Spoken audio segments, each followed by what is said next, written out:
E ele lhes disse: Por que estáis perturbados?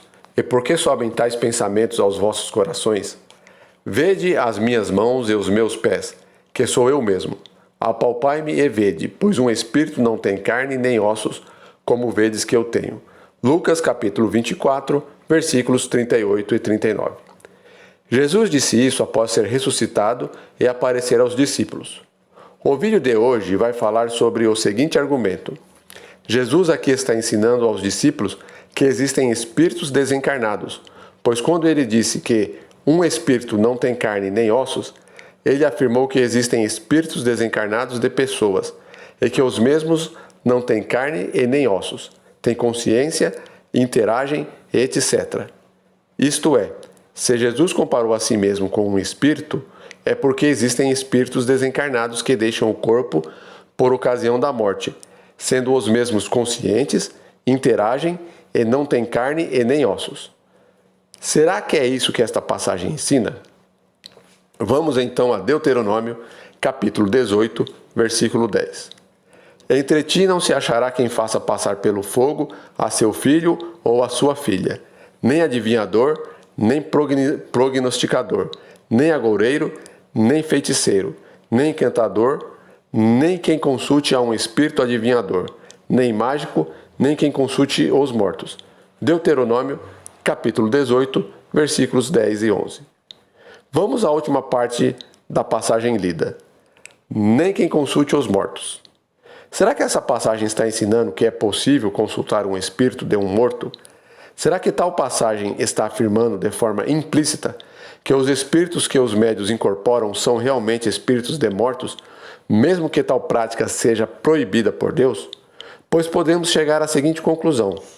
Se Deus proíbe que se consulte os mortos, é porque existem espíritos de mortos, e os mesmos comparecem às sessões espíritas.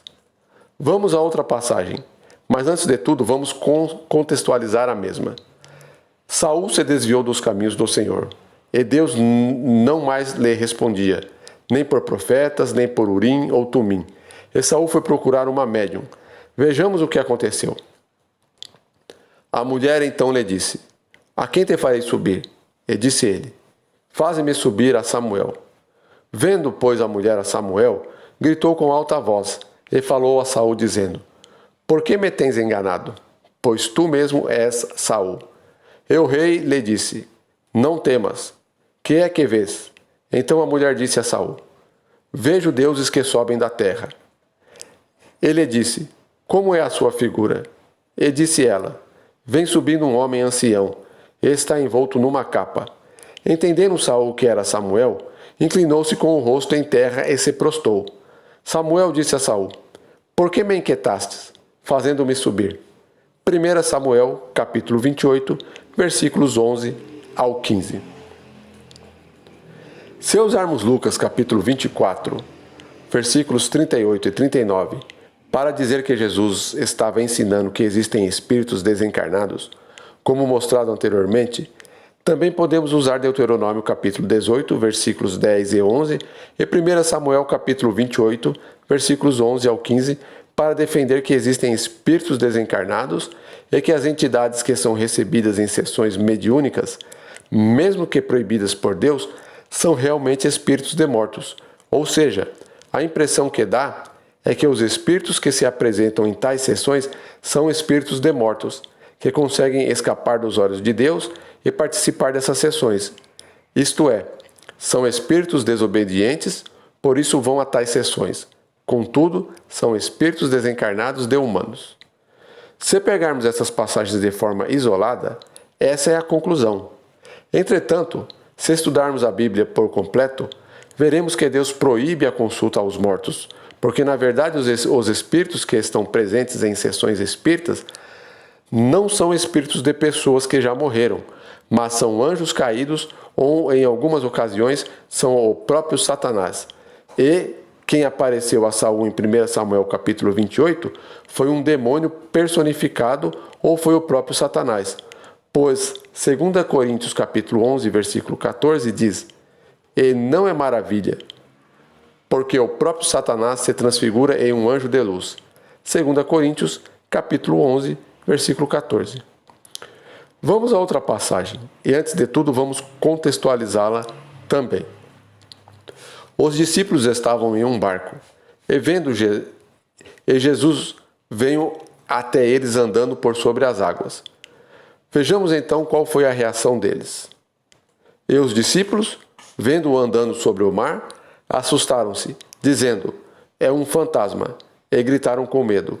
Mateus capítulo 14, versículo 26. Sabemos que a definição de fantasma é que fantasma é um espírito de uma pessoa morta. Será que podemos concluir dessa passagem que existem fantasmas? Que os mesmos podem ser pegos de surpresa perambulando? Isto é, será que essa passagem ensina que existem espíritos desencarnados que perambulam sobre a face da terra e que algumas vezes podem ser pegos de surpresa, assim como acontece com um gato do mato, uma onça, etc., que rodeiam fazendas de madrugada e que algumas vezes são avistadas acidentalmente e assim que percebe que foram percebidas, somem? Pois seus discípulos pensavam que viam um fantasma, é porque os mesmos existem e podem ser vistos por humanos vivos. Então, será que Jesus em Lucas, capítulo 24, versículos 38 e 39, estava ensinando que existem espíritos desencarnados? A resposta é não. Jesus estava ensinando o oposto.